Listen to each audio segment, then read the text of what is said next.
Ya, kita sekarang masuk ke chapter 12 ya. Developing Business IT Solution, yang ada dua sesi ini ya. Sesi pertama mengenai sistem pengembangan bisnis dan kedua adalah implementasi daripada sistem bisnis tersebut ya.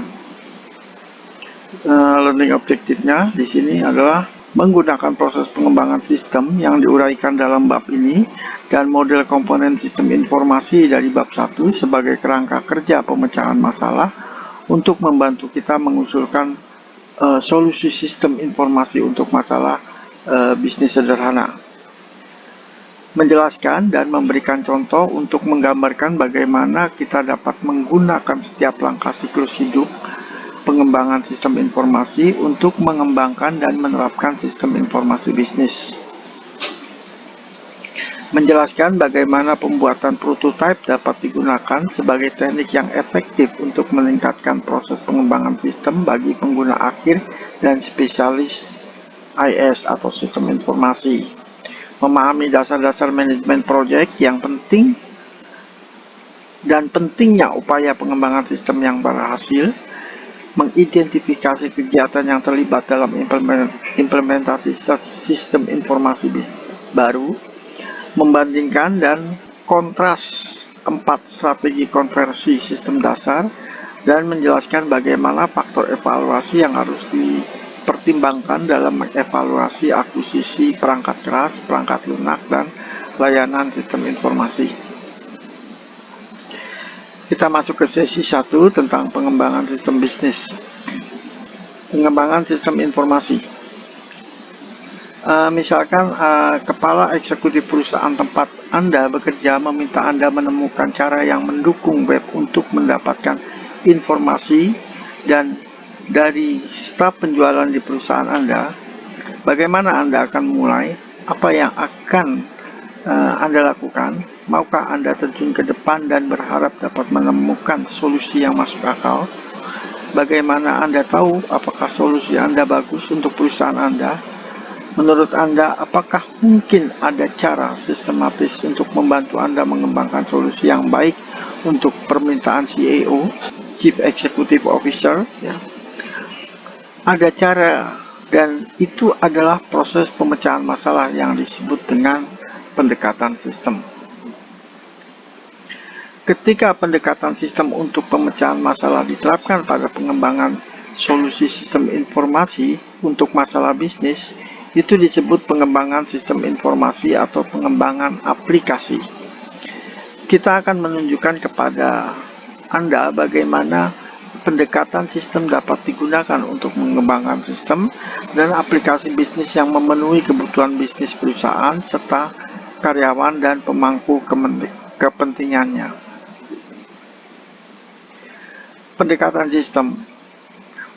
Pendekatan sistem untuk pemecahan masalah menggunakan orientasi sistem untuk menentukan masalah dan peluang dan kemudian mengembangkan solusi yang sesuai dan layak sebagai tanggapan. Menganalisis masalah dan merumuskan solusi melibatkan aktivitas yang saling terkait berikut ini. Ya. Yang pertama yaitu mengenali dan mendefinisikan masalah atau peluang menggunakan pemikiran sistem atau system thinking, ya. Mengembangkan dan mengevaluasi solusi sistem alternatif, memilih solusi sistem yang paling sesuai dengan kebutuhan Anda, merancang solusi sistem yang dipilih, menerapkan dan mengevaluasi keberhasilan sistem yang dirancang. System thinking atau sistem berpikir. Menggunakan pemikiran sistem untuk memahami masalah atau peluang adalah salah satu aspek terpenting dari pendekatan sistem. Konsultan manajemen dan penulis Peter Senge menyebut pemikiran sistem sebagai disiplin kelima. Senge berpendapat bahwa menguasai pemikiran sistem bersama dengan disiplin penguasaan pribadi, model mental, visi bersama, dan pembelajaran tim sangat penting untuk pemenuhan pribadi dan kesuksesan bisnis di dunia yang telah berubah. Inti dari disiplin pemikiran sistem adalah melihat hutan dan pepohonan dalam situasi apapun dengan melihat keterkaitan antara sistem daripada rantai sebab akibat linier setiap kali peristiwa itu terjadi. Selanjutnya, melihat proses perubahan di antara sistem daripada cuplikan perubahan yang terpisah setiap kali terjadi perubahan. Salah satu cara mempraktikkan pemikiran sistem adalah mencoba menemukan sistem, subsistem, dan komponen sistem dalam situasi apapun yang Anda pelajari. Ini juga dikenal sebagai menggunakan konteks sistem atau memiliki pandangan sistematik tentang suatu situasi. Misalnya, organisasi bisnis atau proses bisnis di mana masalah atau peluang muncul dapat dilihat sebagai sistem input, pemrosesan, output, umpan balik, dan komponen kontrol.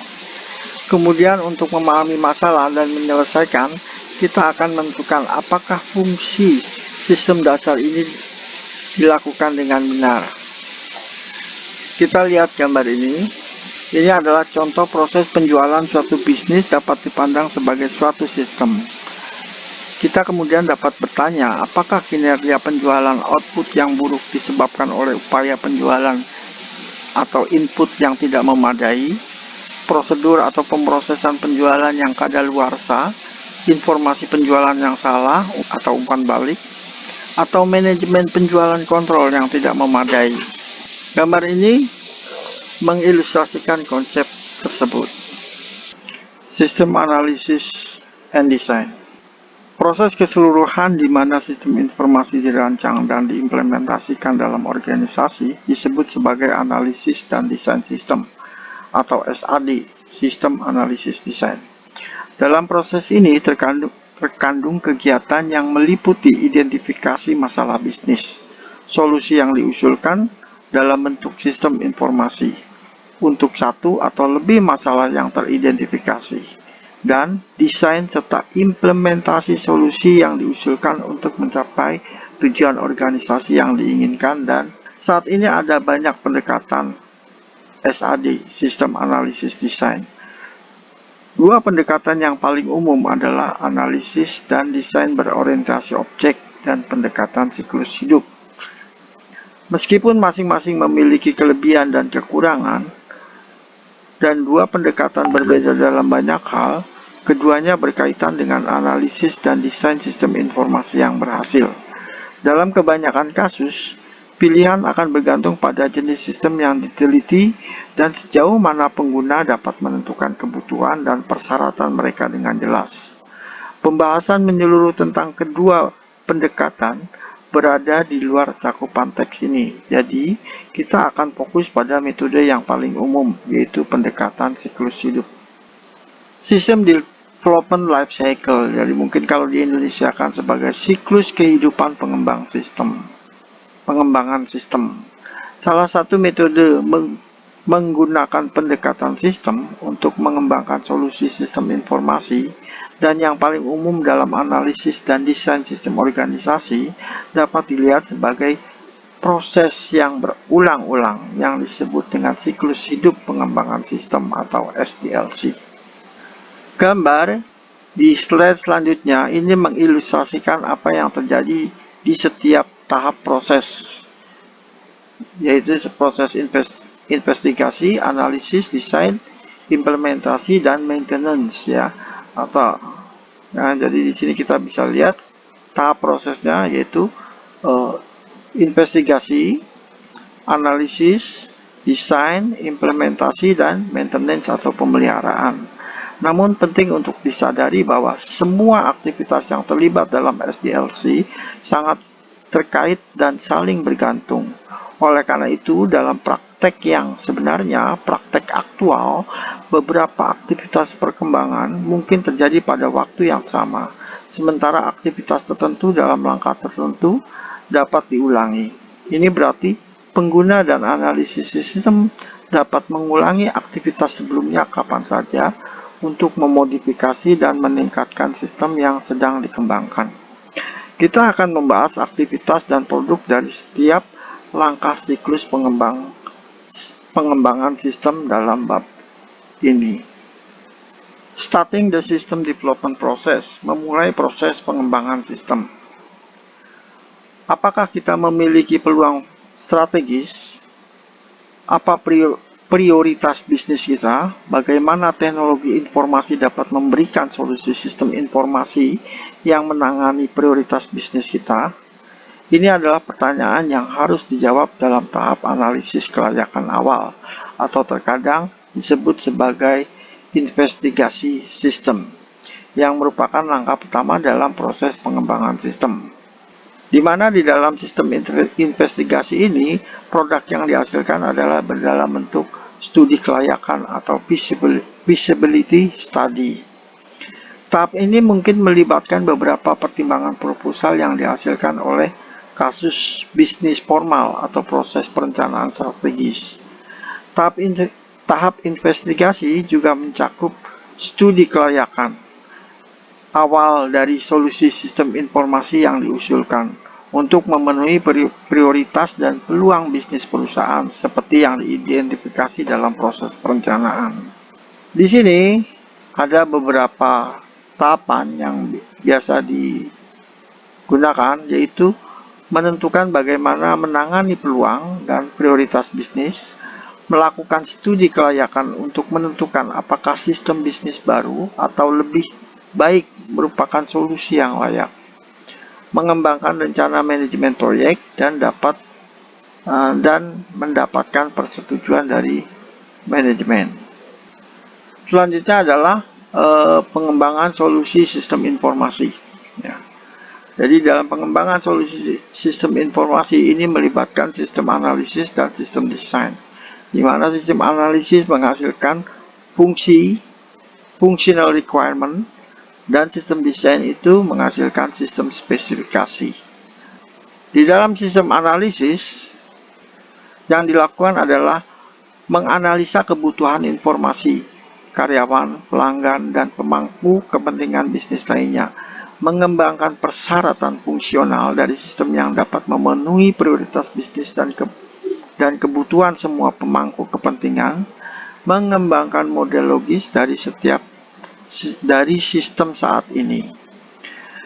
Untuk sistem desain, yaitu mengembangkan spesifikasi untuk perangkat keras, perangkat lunak, orang, jaringan, dan sumber daya data, dan produk informasi yang akan memenuhi persyaratan fungsional sistem informasi bisnis yang diusulkan. Yang lalu mengembangkan model logis dari sistem baru atau sistem yang saat ini. Selanjutnya adalah menerapkan solusi sistem informasi, yaitu terdiri pada sistem implementation dan sistem maintenance, yang masing-masing menghasilkan produk operational system dan produk system improvement. Ya. Di dalam sistem implementation, yang dilakukan adalah memperoleh atau mengembangkan perangkat keras dan perangkat lunak, ya, melakukan uji sistem, dan melatih orang untuk mengoperasikan dan menggunakan sistem, mengubah ke sistem bisnis baru, mengelola efek perubahan sistem pada pengguna akhir. Dan yang terakhir, sistem manajemen, yaitu menggunakan proses peninjauan pasca implementasi untuk memantau, mengevaluasi, dan memodifikasi sistem bisnis sesuai kebutuhan. Nah, di sini kita melihat perbandingan keterlibatan pengguna dan pengembangan melalui sistem SDLC ini, di mana sistem SDLC di sini ada beberapa, dari mulai sistem investigasi, analisis, desain, programming, implementation, sampai operation and management. Di mana di dalam tahap awal sistem investigasi, peranan daripada user itu sangat besar, ya. Lalu kemudian menurun dengan tahap-tahap yang ada di SDLC, di mana di sini developer itu akan lebih berperan, ya. Nah, kemudian menuju ke tahap implementasi, operasi, dan maintenance, peranan daripada user akan lebih banyak terlibat. Oke, selanjutnya sistem investigasi, ya. Karena proses pengembangan bisa jadi mahal, tahap penyelidikan sistem biasanya memerlukan pengembangan studi kelayakan atau feasibility study. Pada tahap ini merupakan studi pendahuluan di mana kebutuhan informasi calon pengguna dan kebutuhan sumber daya, biaya, manfaat, dan kelayakan proyek yang diusulkan itu akan ditentukan. Tim profesional bisnis dan spesialis sistem informasi mungkin kemudian memformalkan temuan studi ini dalam laporan tertulis yang mencakup spesifikasi awal dan rencana pengembangan untuk aplikasi bisnis yang diusulkan.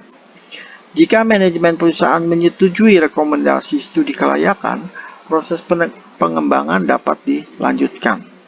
Secara desain, studi kelayakan awal suatu proyek adalah analisis yang sangat kasar tentang kelayakannya yang harus disempurnakan dari waktu ke waktu. Meskipun demikian, ini merupakan langkah pertama yang diperlukan dalam membuat komitmen akhir sumber daya organisasi untuk mengembangkan sistem yang diusulkan. Namun dalam beberapa kasus, penilaian kelayakan awal tidak diperlukan. Untuk proyek yang sangat kecil atau proyek-proyek yang sudah jelas, ini sebenarnya hanya membuang-buang waktu yang berharga. Selain itu, perubahan tertentu dalam lingkungan bisnis dapat menentukan kebutuhan untuk perubahan, terlepas dari kelayakan perubahan tersebut yang dinilai. Jika pemerintah mengubah struktur pajak untuk pendapatan karyawan, sebuah organisasi tidak punya pilihan selain membuat perubahan yang diperlukan pada sistem penggajian mereka. Jika program kritis memiliki bug utama di dalamnya, organisasi tidak punya pilihan selain menangani dan mengatasinya. Dengan kata lain, tidak ada gunanya menilai kelayakan suatu masalah yang harus diselesaikan. Dalam kasus ini, penilaian kelayakan mungkin lebih baik diarahkan pada analisis pendekatan alternatif solusi daripada masalah itu sendiri. Namun demikian, studi kelayakan pendahuluan yang menyeluruh harus menjadi standar dalam organisasi, dan keputusan untuk menghilangkan langkah pertama dalam proses ini harus selalu diteliti dan dijustifikasi dengan cermat. Dengan demikian, tujuan dari studi kelayakan pendahuluan adalah untuk mengevaluasi solusi sistem alternatif untuk mengusulkan aplikasi bisnis yang paling layak dan diinginkan untuk pengembangan. Kelayakan sistem bisnis yang diusulkan dapat dievaluasi dalam 5 kategori utama, yaitu technical feasibility, economic feasibility, organisasi feasibility, behavior feasibility, dan legal political feasibility.